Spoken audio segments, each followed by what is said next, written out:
Good morning, Chairman Couch, Board of Supervisors. I'm Vince Myoko. I'm the president of the Taft Republican Assembly. It's day 63 of Where's Supervisor Zach Scrivener. Even though the elected position of supervisor is nonpartisan, the majority of you supervisors are registered Republicans. With that said, I ask each of you supervisors who are leaders of the Republican Party of Kern County to demand that the Kern County Republican Party state its position on the status and whereabouts of Zach Scrivener. The voters of Kern County, and specifically the voters of District 2, are long overdue an update and the path forward on this matter. I have credible sources that the Kern County Republican Party does not want Scrivener to reside because Governor Newsom will appoint his replacement. I understand it's a choose your poison situation, but the citizens and taxpayers of District 2 need a competent supervisor. In the event all of you were to disappear like Scrivener and the whole county would be run by taxpayer-paid government staff, it would illustrate that each of you are not true representatives of the people and not worthy of your generous taxpayer-paid salaries and benefits. I believe the main reason Kern County is in this situation is because of paid political consultants. Political consultants find candidates to run for office to represent their big money donors and meet their donors' interests. The everyday man and woman of Kern County has no representation. With the upcoming election looming, if Kern County voters want true change, I highly recommend people to vote for grassroots candidates that have no ties to political consultants. So again, I ask, where is Supervisor Zach Scrivener? My name is Glenn Clayton, C-L-A-Y-T-O-N. Mr. Chairman, good morning, and board members.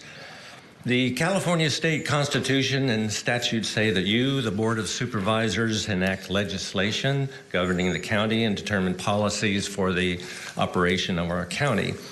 In our government vision statement says to create maintain a customer-centered county government designed to garner the confidence, support, and trust of the people we serve. The county government mission statement says to enhance the quality of life in Kern County by protecting and serving our citizens. The Kern County Administration Policy and Procedures Manual state county officers elected or appointed have a duty of loyalty and duty of care in fulfilling their trust in government service. And these duties mandate knowledge and compliance with federal, state laws and regulations. For the past several months, we have stated our concerns to you, such as in May, the concern we need to clean up our voter rolls. We have also brought to your attention the concerned citizens observed the 53,374 registered voters added and removed in the month of February of 2024. This was done by reviewing, you may recall, reading the public data on kernvote.com and Secretary of State's county reporting. Men and women, the elections are coming in November, and with all of our heart, we want a fair and honest election, a transparent election in Kern County. That's why we ask you these questions, wanting you to look into these matters. As a nation, we don't want a monarchy. We don't want a king. We don't want an oligarchy, a rule by few. We want a republic. We want a nation that is ruled by law. We want the United States of, do you hear me? United States of America. Thank you for your time. On March 7th, 2024 at 7:38 p.m. Pacific time, a Kern County election worker entered the tabulator room. This employee was observed on kernvote.com video link to insert a memory stick or thumb drive into the laptops which were connected with and next to each tabulator.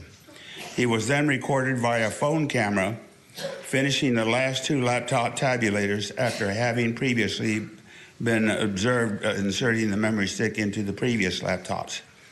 This is a shocking breach of security protocols and certification procedures.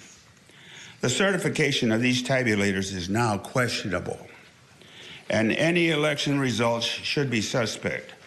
As per the California Public Records Act, I am requesting a copy of the tabulator room access logbook along with the SOP procedures rulebook on certification of these machines for the 2004 election cycle.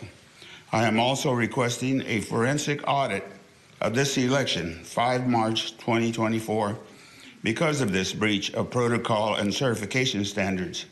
I am also requesting a forensic audit of this memory device, along with any other memory devices and video recordings of this event.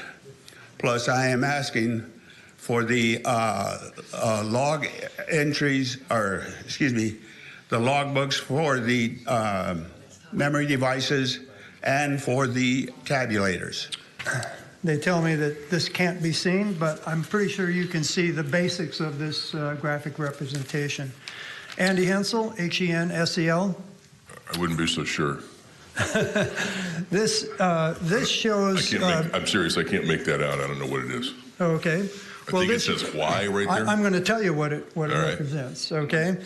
It's just one sample of data from our voter rolls. Among other things, it gives a total number of registered votes on any given day. The graph tracks the data from January 5th, when sample ballots were sent out, to Election Day on March 5th. Notice that on February 9th, the number increased by 54,374 fictitious voters. That's about the size of the city of Delano. I know they're fictitious because they all disappeared 18 days later, 10 days before the election. No harm, no foul, you say. But let me speculate what happened during that 18 days. Because this is what happened in other counties. Ballots were printed from these fictitious voters, and ballots are filled out for the candidates you think must win. If it doesn't look like they're winning, then you can put these ballots in the tabulator. And suddenly, overnight, you have a winner. And suddenly, overnight, you have totalitarianism. And you are part of this if you certify these elections. Thank you. Thank you for letting me speak. I wish to rebut our local news media and newspaper who labeled our local concerned citizens as election deniers. Your board was invited last Friday evening to an Election Integrity Project of California presentation that exposes the local, state, and nationwide election fraud. I did not see any supervisors in attendance. Are you aware there is no verification of citizenship required when people register to vote? With open borders for the last 4 years, crime and illegal voting activity has skyrocketed. For those of you supervisors who ask local citizens for proof of election fraud, I go back to election 2020, where there were over 12,000 more votes cast than votes counted. That blatant denial of voter fraud was of no concern to the previous ROV or your board. I support a representative constitutional republic, not the existing majority rules democracy that exists today. We support in-person voting, ID required, and hand counting results. Thank you again. Good morning, board. Good morning, Mr. Chairman. Morning. God bless America. I am a concerned citizen and a retired Marine. Good morning, supervisors and chairman. Judicial Watch notified California. I'm sorry, can you state your name for the record? Oh, Charles Shin. I got excited. S-H-I-N-N. Judicial Watch notified California Secretary of State and 46 counties, including Kern, who are in violation of the 1993 NVRA provisions in July of 2023. 2 subsequent Judicial Watch letters followed until concerned citizens introduced that 3rd letter on 19 December 2023 at the Board of Supervisors meeting AM session. We have since informed and warned where our election department has compiled lengthy failures complying with laws and provisions of the NVRA and the EAC. That's the EVAS bi-yearly report. Kern is the worst offender by not publishing election statistics. We are backlogged to November of 2020, where Judicial Watch noted no data reported in 57 of Kern County's categories. Thus, Judicial Watch sued Secretary of State and Kern on 6 March of 2024. Our ROV has failed miserably. Concerned citizens demand that the next EVAS report, which is due in 5 short months, that'll be this November, submit on time or she should face disciplinary action. On 23 January, Chairman Couch requested Amee provide Kern County citizens with a 5-year report on past removals. These are mandated, lawful removals of Kern's vote rolls. We are still waiting to read the categories and numbers as removed. These statistics are years overdue, which is inexcusable for an elected official. We're waiting for a public explanation detailing the countywide poll book failure. This prevented in-person voting by half a day on 19 March of 2024 during Kern's special election, which just had spent $2.7 million upgrade last year. It was a giant fiasco. Thank you. Name's Jeff Sanders. Attaboy. I was going to refer to the article that was written. In this article, again, Amee suggests that we're election deniers, and I don't believe that requesting transparency in our elections process is denying anything. I do believe requesting interfering with that transparency is election interference. Amee also brought up crowded conditions in the process area to justify the attempt to limit the public's constitutional right to observe the county signature verification and counting. I agree we should have more room to allow more people in to see and practice their constitutional right to observe these constitutional verification of our votes. The other process we have of getting in and out is sometimes belabored. It seems like intentionally intermittent breaks have to be taken. They're not scheduled. They just say, oh, we got to shut down for a moment, just as an inconvenience. Other things that were put in place where you can't sit, and then they'll put a fan right up your backside, so it's very distracting. And they say it's for the people there. So we just would appreciate more access and a more congenial approach to letting us in. Thank you. My name is Jim Robinson, R-O-B-I-N-S-O-N. I'm county chair and assembly member for New California State, local teacher and musician. And I gave Ms. Espinoza a reiterated copy of this particular declaration, which we served her back in April of this year, waiting for her to, we were expecting a response within 10 days. She took 12 days. And I asked her why she only responded to one of the 7 questions that were on that declaration, which was signed by 112 people. She said that she didn't feel it was appropriate to address anything more than the one question, question number 6, that she addressed. I'd like to go ahead and revisit that at another time. With regards to my visit today, there's been $1 million that was spent. This is coming from a Bakersfield, California article, by the way, dated June 21st by John Donegan. This is where we're getting the information from. It's the easiest place to get it. Apparently, there was some $1 million spent for improvements by the ROV for security cameras over drop boxes, live streaming of ballots sorting, additional signature checking equipment, etc.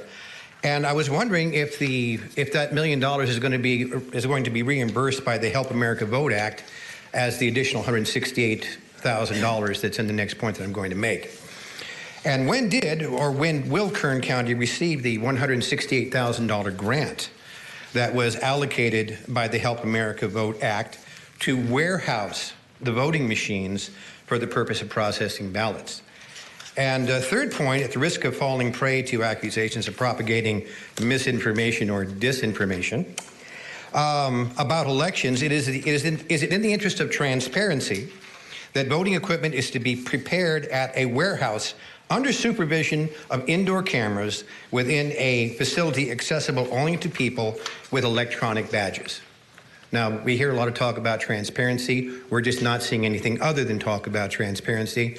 That's what these issues are, and I hope you take the time to go ahead and read that declaration, because we'll be back to go ahead and ask some questions. Thank you so much for your time. God bless. Thank you, Mr. Robinson. Coming to the microphone is our Auditor Controller, Well, you wear about 4 hats: county clerk, registrar of voters. Thank you for meeting with me yesterday, by the way. I know you've been away. You haven't been able to make all our meetings sometimes because you have to be in your office doing some work, and sometimes you've been had to be called away from the office or out of town for various reasons. So you're here today, and I thank you for doing that. And I know you've got other things on your mind as you sit here today. So you heard a lot of comments today. You've heard a lot of comments over the weeks, even when you weren't able to be here. I know your staff has brought you up to date on those. So I want to give you a chance to respond to some of those. And specifically, you in our meeting, you mentioned some things about the voter rolls and that type of thing, the work you're doing. So I want to make sure you touch on that. So. Okay. So just a few things I was going to touch on. And yes, Supervisor Couch, talking about the voter rolls, that's my number one item today. So we have gotten, we confirmed with the state that we can go ahead and go through that process of removing people who are ready to be removed from the voter rolls due to a change of address. So there is a process, excuse me, a process that we have to go through, and it's actually quite lengthy, and I've talked about it before. Well, could I ask you to do that again, because you reminded me of it yesterday, and I'd forgotten how cumbersome it was, but. Sure. So if someone doesn't vote in an election, what we have to do is we have to send out a notification to them. If they don't respond, then we put them in an inactive status. What that means is that subsequent elections, they do not get sent a ballot. But we cannot remove them from the voter roll per state law until we've gone through 2 federal elections. So that's a quite lengthy process. But if they don't vote in any of those elections, if they don't respond to our correspondence, then once they're ready to be removed, we have to send another notification out to them, and then they have 15 days to respond. If they don't respond within those 15 days, then we can remove them from the voter roll. So we're working on that file right now and sending out those notifications. So I anticipate by the end of July, we will have processed all of those and removed. It's about 77,000 that we'll be sending out notifications for. I want to remind everyone that if anyone responds to us, then they will be taken off that list. If they respond and say, hey, no, I'm still here, I still want to vote, I'm still, don't cancel my registration, then by law, we cannot. Many of the people that are on that list are well, maybe all of them are inactive, right? Correct. Which means they're not receiving a ballot? Correct. Okay. We only send out to active voters in any election. So next item really quickly, the issue was brought up that the registration numbers on our website and the state controller's website were wrong. So I appreciate our concerned citizens bringing the concern forward. We looked at that, and actually when I went back and looked, as soon as I see the numbers, I know that what's being posted is incorrect, because we have about 440,000 voters, and we've been inching up, not 54,000 in 1 month or within a few days, but we have been inching up, and so I know that number is incorrect. So what we're doing on our website, what it was a program, and it's kind of an old program. From what I was told, is what it's pulling isn't what it should pull, I guess. So the way we are remedying that is we're going to take a PDF printout from our EIMS system and post it out on our website. So that is going to be the hard numbers. It's not quite as pretty as the program, but all of the information is there, and it's going to be current as of the day that we print it. So that's a way that we're trying to get out the correct information on a week-to-week basis. So let's put our finger on for lack of a better term, we're blaming the reason that you saw a big increase one day or at some point in time in the voter registration in the report that's published that you have on your website, and then a decrease was this program that generates that report. Is that right? Correct. And that's something that was built a long time ago, not by our county IT. Elections used to have IT personnel. There was a programmer specifically. So I know that there were some systems that were, or some programs, I should say, that were a little old, and we did roll them into our new website. And again, As soon as we realized that that's not the correct information, we did update that on our website. So you're going to generate essentially your own report from the voter rolls as a PDF and post that. Correct. Okay. And it's not names and addresses, it's a summary, which is the same information that was on the website, Right, just okay. what's our total number of voters. Let me go into the comment on the memory stick into the tabulators. I want to remind everyone that we had 2 elections within 2 weeks of each other. The second election was not a small election. It encompassed half of our county, so it was a significant election. So we had certain tabulators that were prepared to count ballots for the March 5th election, and then we had to prepare separate tabulators to count ballots for the March 19th election. Can I ask you a question about that? Yes. Is that because the tabulators you prepared for March 5th are still counting ballots during the time of the March 19th election? Correct. Okay. And by March 5th, we were already starting to receive ballots for the March 19th. Oh, So I we see. have to count those separately. The memory stick, though, whatever it is that the employee is inserting into the machine. Okay, I want to remind everyone that our vote count system is air-gapped. I think that's the correct terminology, which means it's not connected to any other system. It's not connected to the internet. It's not connected to the county system. So there's no way to get information in or out unless you're using some type of storage device. And so in order to prepare the tabulators, each one has a laptop that's associated with it. In order to prepare those, there is a process as we're beginning to, and I'm going to explain it to you the way that I understand it simply. If you're going to lean on your staff a little bit, that's okay, because I do. Well, then I think I'll ask Pearson Okay. to come up and explain that process. Morning. Good morning, Supervisor Couch. Good morning, Board Chair, Supervisors. My name is Pearson Jew, last name J-I-U. I'm actually Deputy Chief Information Technologies Services Officer for ITS. I actually worked in the capacity of a Technology Services Manager for the Elections Division for about 18 years. The system and the USB and the storage, the removable storage that's in question, in order to configure the tabulators, the elections project, and the Dominion voting system, certain data files need to be imported from the voter registration system, which is on a separate network. In order for us to secure the ballot tabulation system, it has to be on a separate network so that there's no other access to it. In order to move that data, because there's no physical or logical connection over a network, it has to be on removable drives. In that room, there is a laptop that is certified by the EAC and the California SOS use procedures for the Dominion voting system. Okay, hang on. Yes, sir. Talk to me like I'm a kindergarten. Okay. So there is a laptop. EAC and there's something else. Yeah, so the EAC is a federal commission established to help ensure elections integrity. Okay. So for their use procedures that say there is a laptop in the network that is separate from everything else that has antivirus on it. So in order for a file to move in and out of that network, that file needs to be scanned and just made sure that there's no any malware or any viruses on it.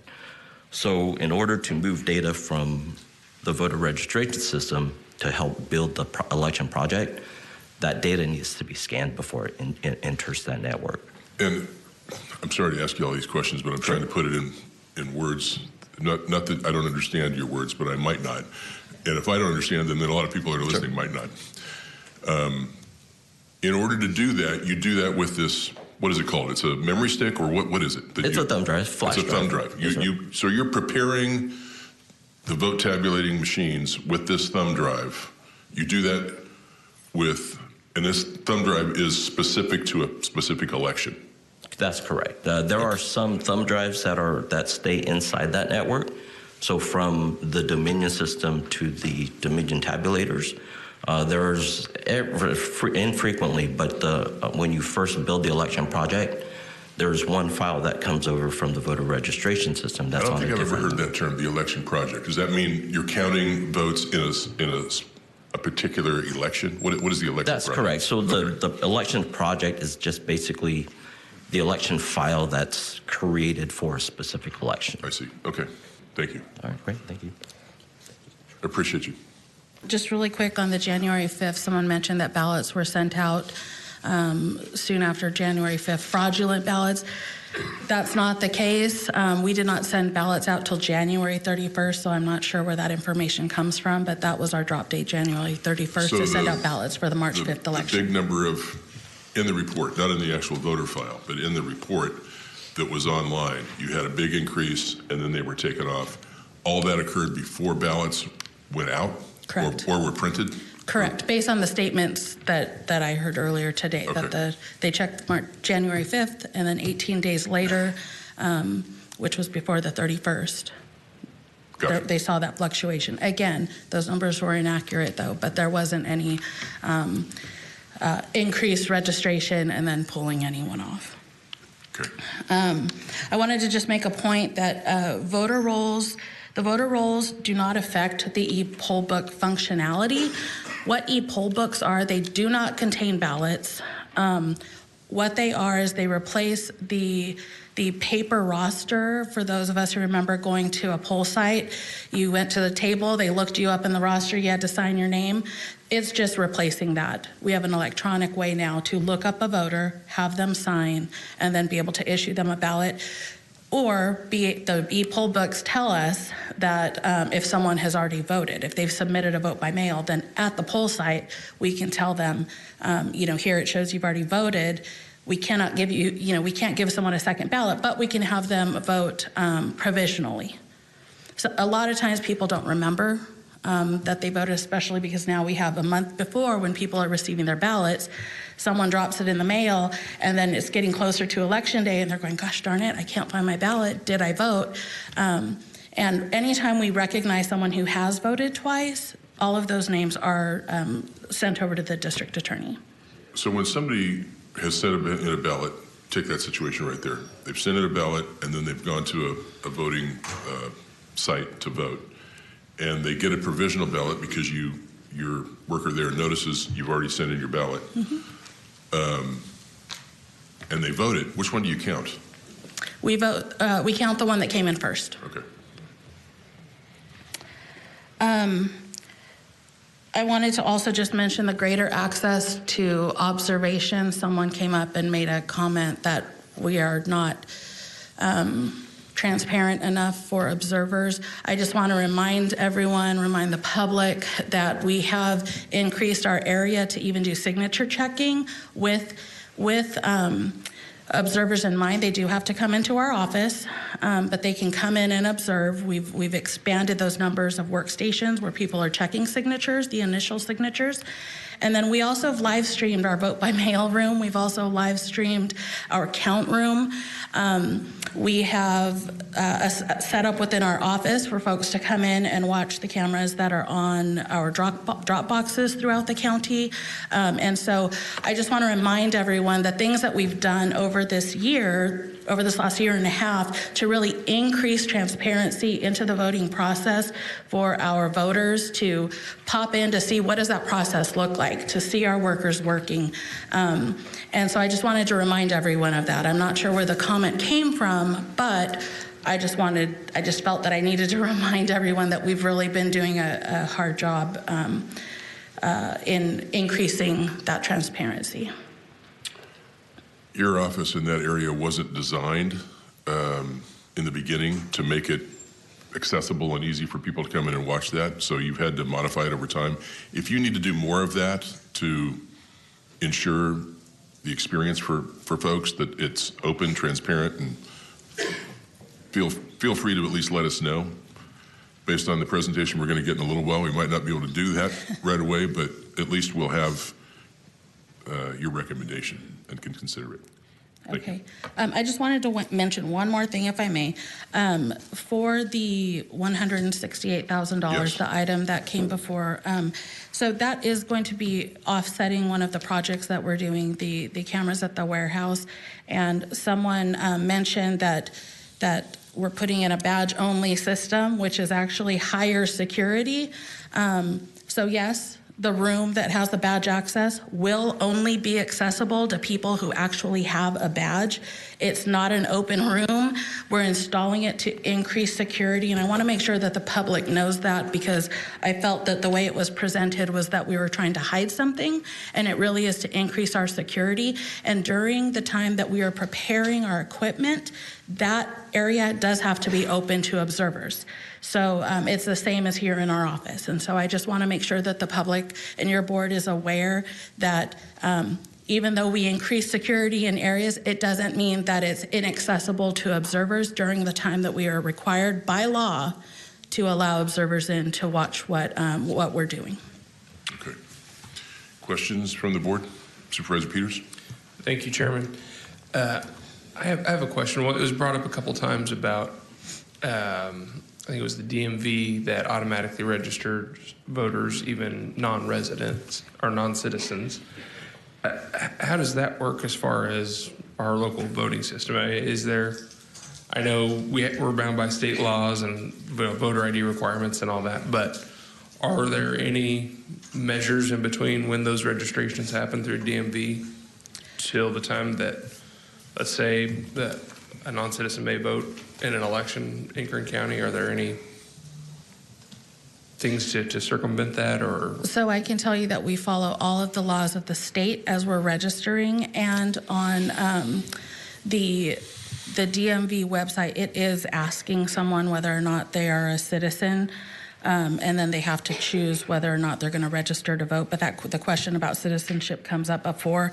And I'm thank you for bringing this up, because I wanted to point out there was someone at our last meeting who got up and said that in the state of California, it is illegal to ask anyone if they're a citizen. That is absolutely untrue. Absolutely untrue. If it was illegal, the DMV wouldn't be having it on their website to ask. We wouldn't allow to put it on our registration forms. That's one of the first questions that we ask. So again, we can ask, we do ask, it's a requirement, and we follow all of the state laws as they relate to registering voters here in Kern County. Okay, thank you.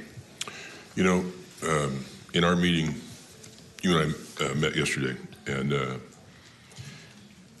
you told me some things that the state of California has done that are impactful to you, and frankly make it much more difficult for you to do your job, much more cumbersome. And so I'm interested, as I told you yesterday, I'm interested in, I think one of the things we maybe don't do enough of is we often send letters to our legislators and to committees that are having hearings, or to agencies. But I don't think we really advocate often enough or strongly enough when we see something that is just not working for us. If it's not working for us, it's probably not working for a bunch of people up and down the state. And so I want to really encourage you to work with us to take positions and advocate to make the changes. I've forgotten one of them surrounded the DMV. It's what prompted me to make this comment. What did you mention to me yesterday? And one of the things I want to ask you about, what did the DMV recently do, or what is the process that's causing you a lot of extra work? Can you remind me of that? Well, the signatures. Oh, that's they're right. Electronic signatures. The electronic signatures. Somebody may be already registered to vote. They go in and renew their license.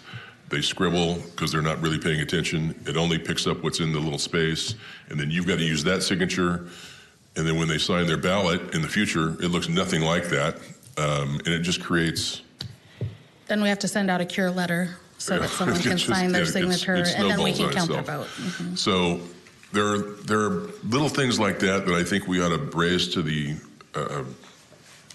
attention of the people that make those decisions, because they're creating issues where none actually, or they ought to think through this.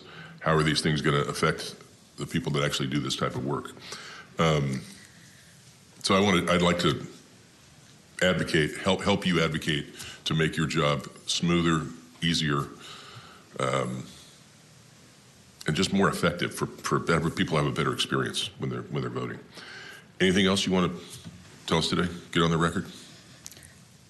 just really quick that we got through 3 elections in less than 2 months, which is a major feat. And so I'm really proud of my staff and all the support that we received from other departments, CAO, HR, ITS in particular, and all of our county department heads who assigned their management staff to assist with the election. It really does make a huge difference out in the field, especially going into November. And just thank you, board, for your support and general public support as well. It was a lot of work, but our staff went through very, very well. 3 successful elections, and we got to do some cross-training. We made some improvements, and I'm going to come back to your board the first board meeting in August to give a little update on those, and then kind of going into November, what voters can expect. Would you be able to, in August, I know you've been working on this, the report that I had requested, that will be part of your August presentation? I can include that, yes. Okay, thank you.